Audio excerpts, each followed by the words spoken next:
So I have somebody who I consider to be a dear friend in Christ, who I've known for more than 20 years.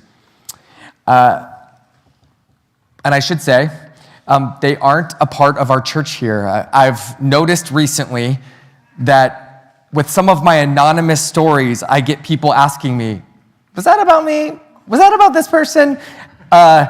Let me just tell you, I promise I won't share any stories about you without your permission, except for this morning I have a story about Pete, but it's a good one, and so I didn't ask him. But this dear friend, I know they care about me. I know that they care about how I'm doing. I know that they care about my family. They care, and I'm super confident of this. I also am aware, and I feel it, that the only time I ever hear from this person is when they need something from me. And so I pull open my phone, and I see the missed call and the voicemail, and I already know that the voicemail is an ask of some kind. And it's not that I don't want to do the ask. I actually often really enjoy doing the things I get asked to do from this person, but I know that I exist in this person's head predominantly as someone who is good for something. And they seek me out when they need what I am good at or what I'm willing to do and nobody else is. I wonder if you have someone like this in your life. And just consider that, right? You know that they care about you. You know that they love you, but you really only hear from them when they need something. And I wonder also if any of you find yourselves doing this to someone in your life. Probably not intentionally, but still, it's there. The connection you make with this person is really just when you need something. So, with that running in your head, I've got a story about Pete and someone else. A couple months ago, Pete and I were standing by those doors and we were chatting when Tom Bashada walked up. And Tom had just arrived and he had a church question for me. And so he walks up and just asks me his question. And we just start getting into it. And Pete starts laughing like he thought this was a funny moment and he called it out for us. You Americans, just get right into the business. No hugs first, no greetings, straight to the point. And he just told us it's different than in South Africa. But he told us, I'm getting used to how you guys do it here.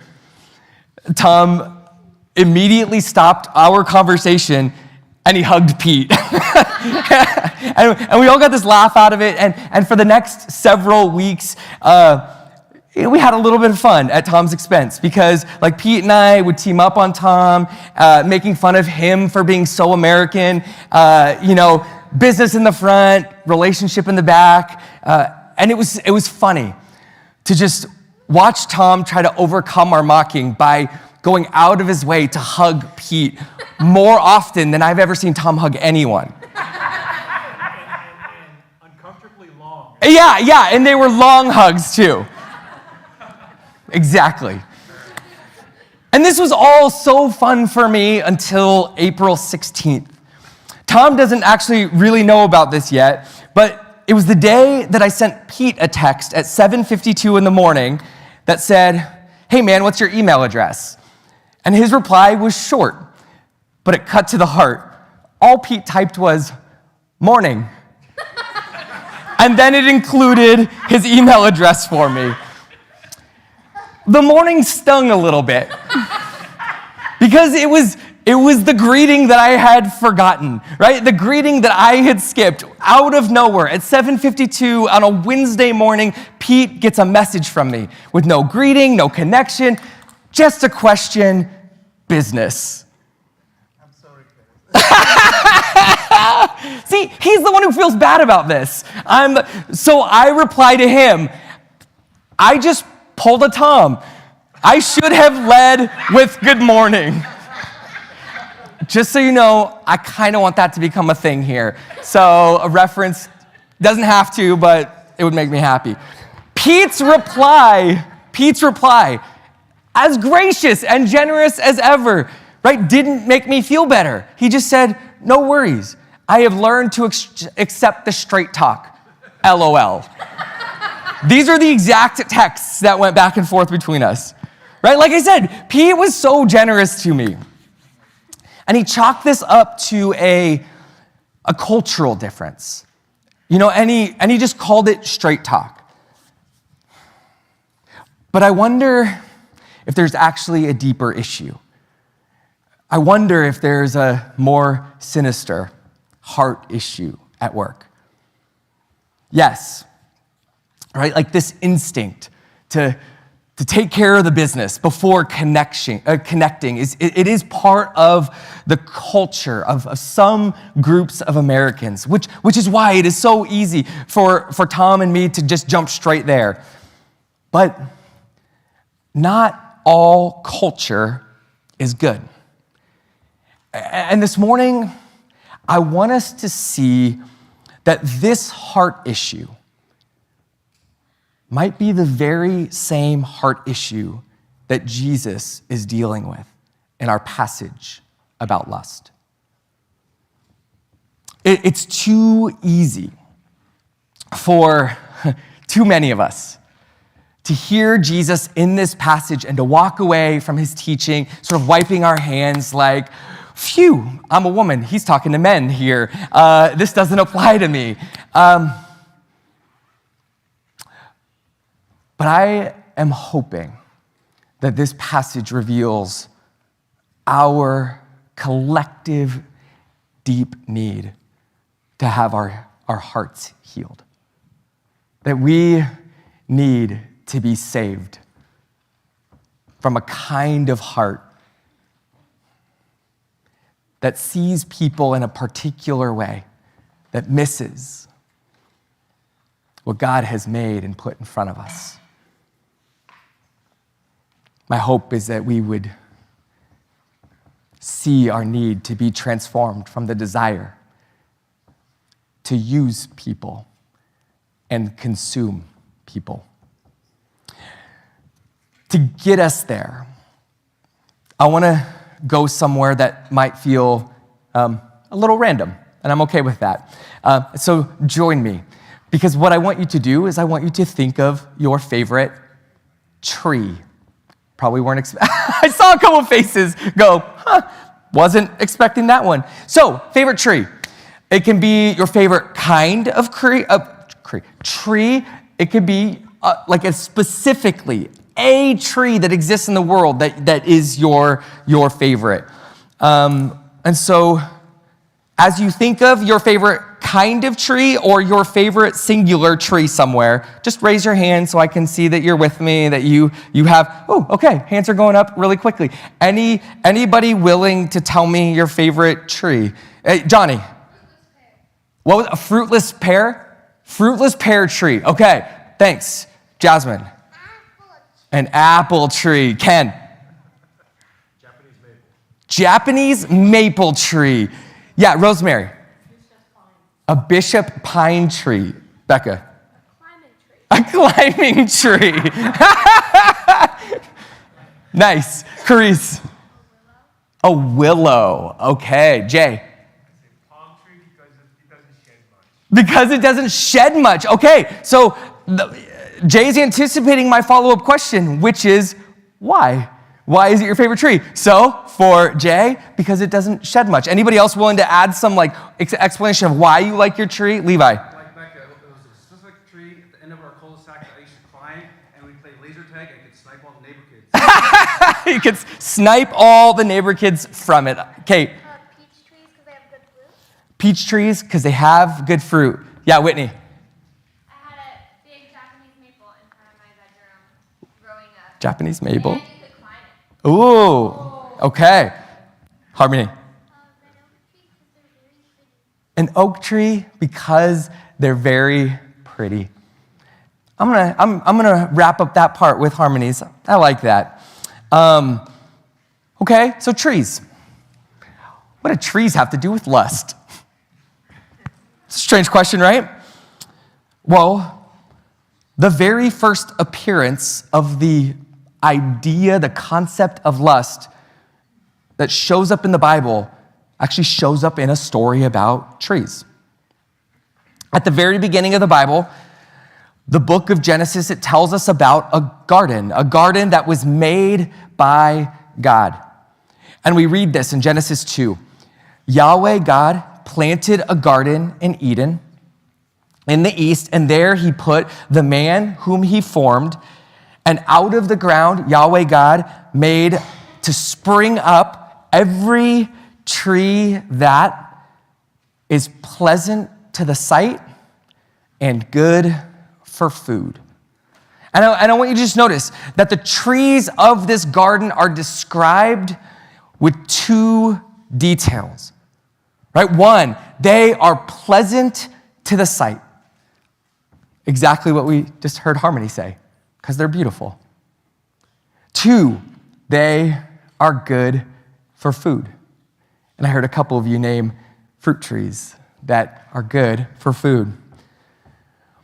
Here in the second chapter of the Bible, God is establishing a norm that will be true of every single thing that he has made.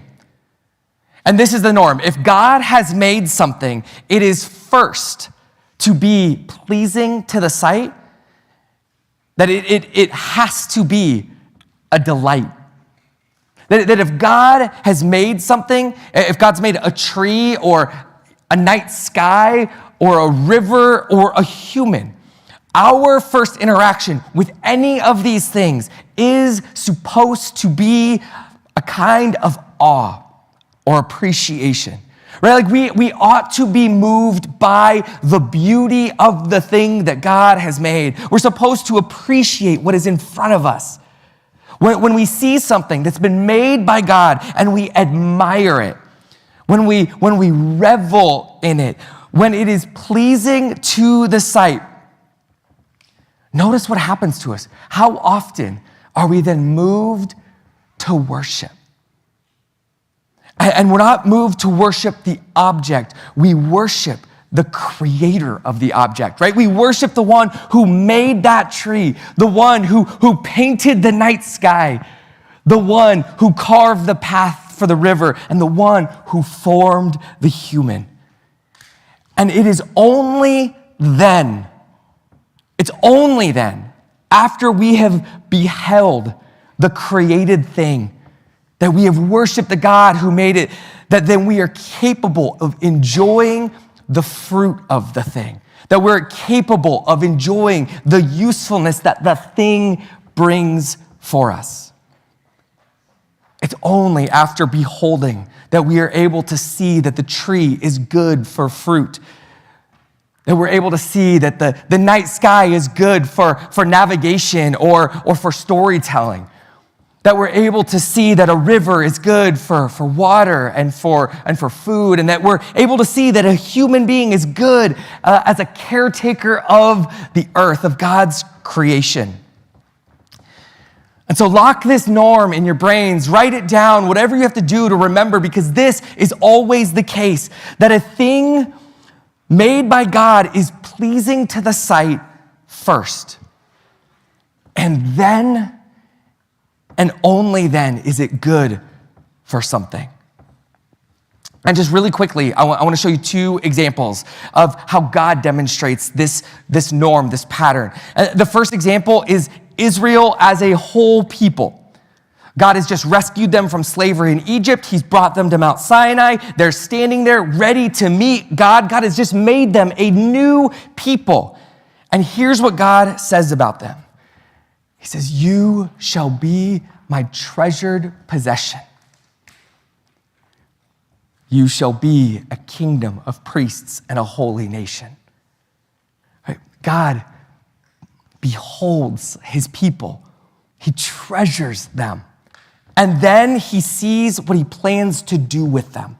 He sees what they're good for. And then a second example, we'll jump to the New Testament. the baptism of Jesus, where we find a voice being spoken from heaven, and this voice speaks directly to Jesus and says, "This is my beloved Son, with whom I am well pleased." And so what do we find in this moment? We find God the Father loving his Son, delighting over his Son. First, right? Complete stop. It's just delight. Jesus hasn't done a single thing yet. He hasn't healed anyone. There's been no miracles. He hasn't died yet. Jesus simply is God's Son, and God, the Father, he beholds Jesus and he is pleased by his existence. With that in our heads, before we go any further, I just want you to know and to experience this morning for yourself the truth that this is God's love and pleasure for you. This is how God looks on you as someone that he has made. God knows you. He knows that he made you to be one of his dearly loved sons and daughters. And he sees you. And he is pleased at the sight of you. Our God delights in your very existence. I don't know if that is your default expectation or assumption about what is true. But this is the norm for all that God has made. God is pleased when he looks at you before you've done anything. I mean, isn't that incredible? Before you've done anything for him, before you've done a thing, God delights in you. This is the creation order. But we're in Genesis, and we flip the page from creation order to creation disorder. From chapter 2 to chapter 3 of Genesis, we find that things have been mixed up. Because we find in chapter 3 the story of a woman who is looking at a tree made by God. And notice her relationship with the tree. In verse 6 we read, "The woman saw that the tree was good for food and that it was a delight to the eyes." And Hebrew Bible scholar Robert Alter translates this sentence differently. And there are a number of scholars who think we should, but this word delight, it's kind of stuck in our translations because it's so familiar. Translations have struggled to come away from it. But Robert Alter translates it this way. He says, "The woman saw that the tree was good for eating and that it was lust to the eyes." There's that word. The tree is lust to her eyes. And here's what Alter notes, that this Hebrew word is translated in every other place as something like intense desire, unnatural cravings, and then sometimes specifically it is translated as lust. So it's a strange translation that in this place we have said delight. It's actually a Jewish rabbi who helped me see what's happening here, who points out that the woman in this passage, she approaches the tree in the exact opposite way that Genesis 2 says that trees are to be experienced, right? What did Genesis 2 say? First, they are pleasing to the eyes, and second, they are good for food. But notice what happens here, right? The woman starts with the tree's usefulness. She sees what it can do for her. It is good for food. And her eyes get big, and her stomach begins to growl, and she sees what the tree is good for, and she must have it.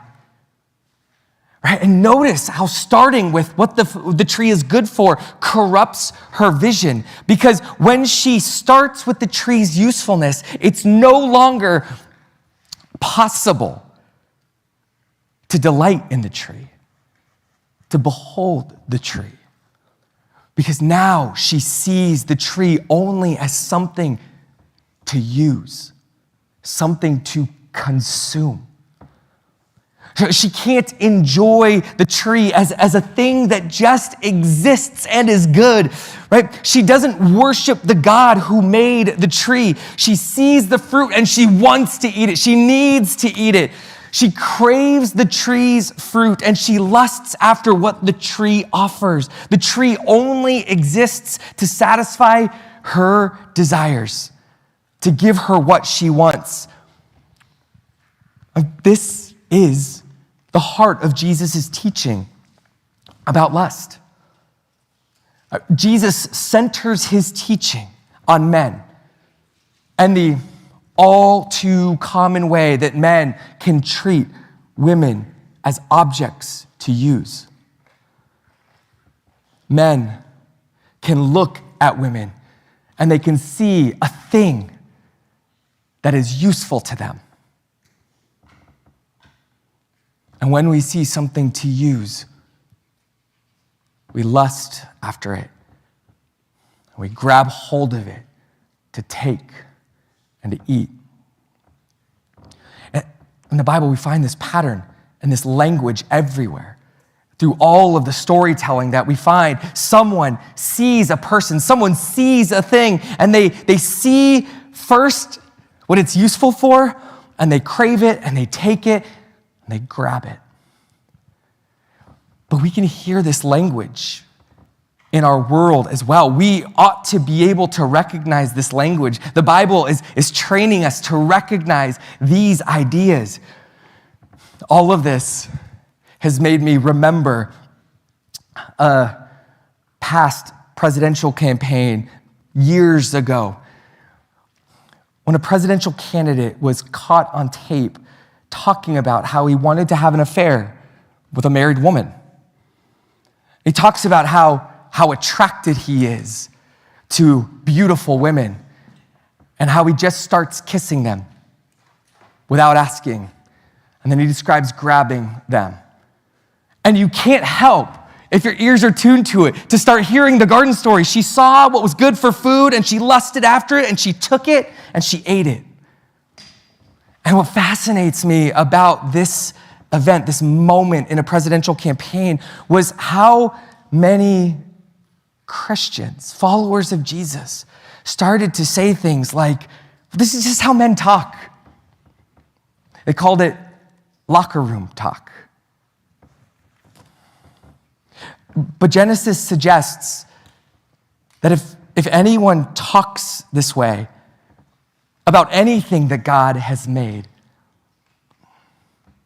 something is really wrong in the heart.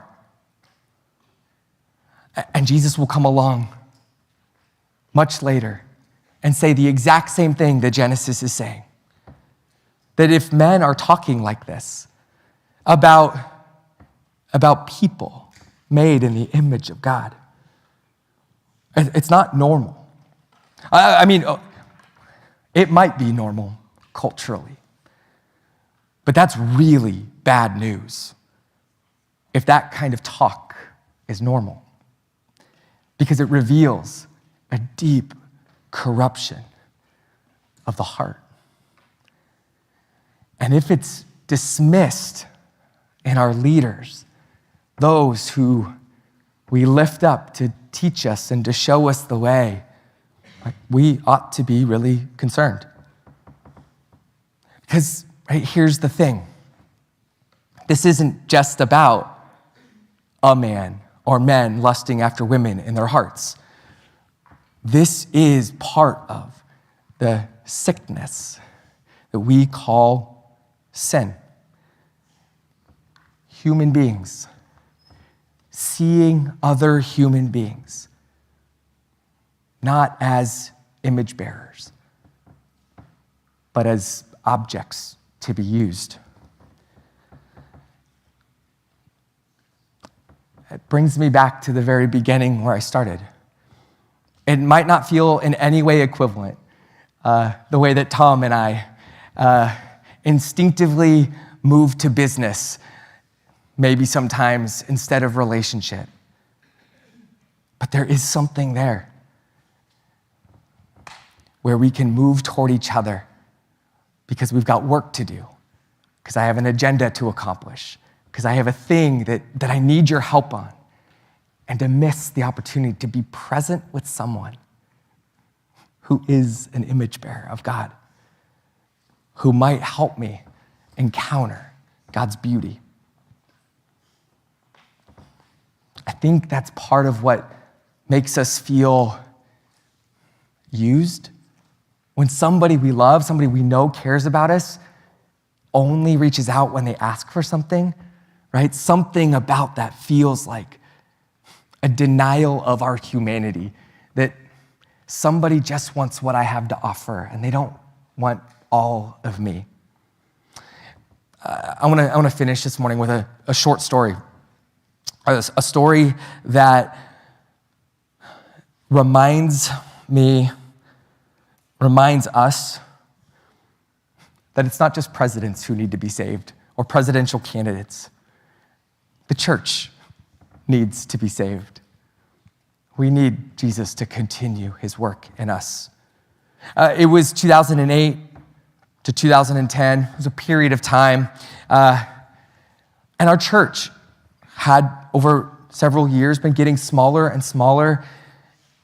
And so we were feeling financial pressure. The debt on our building wasn't going anywhere, and with fewer people, the debt was feeling bigger and bigger.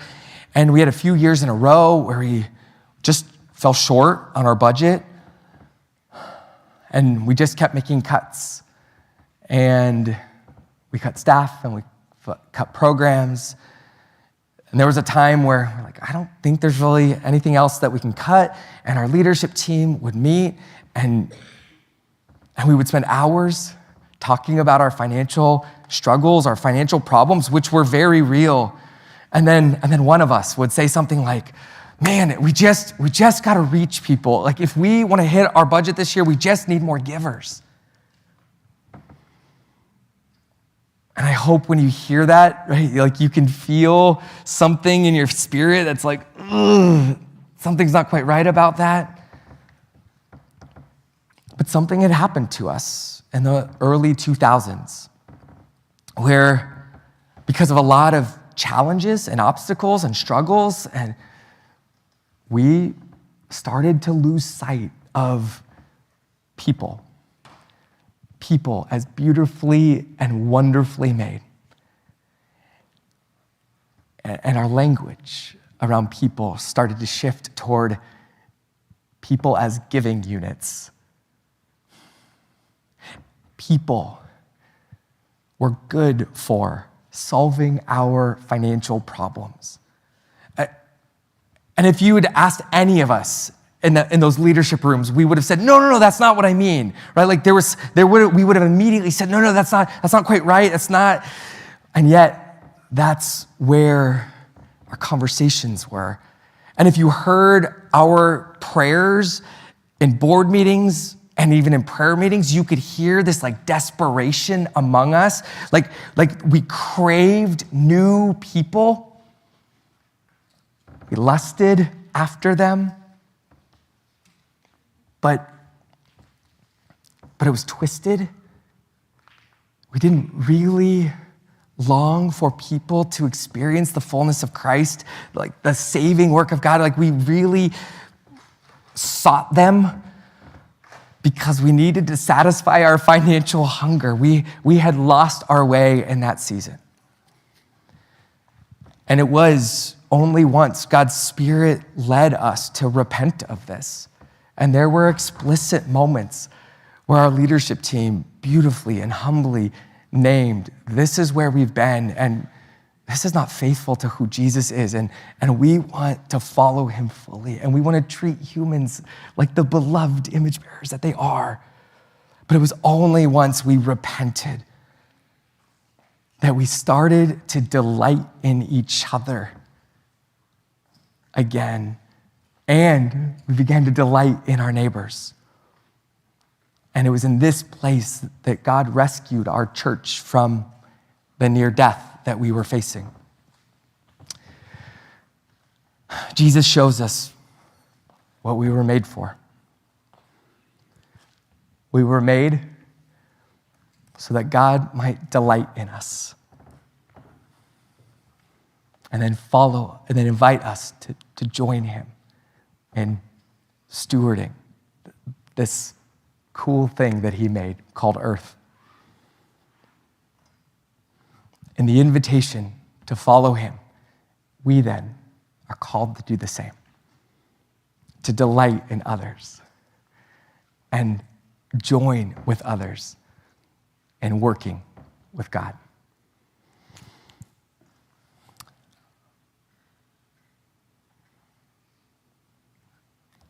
This brings us to the table this morning. This reminder that while we were still sinners, Christ died for us.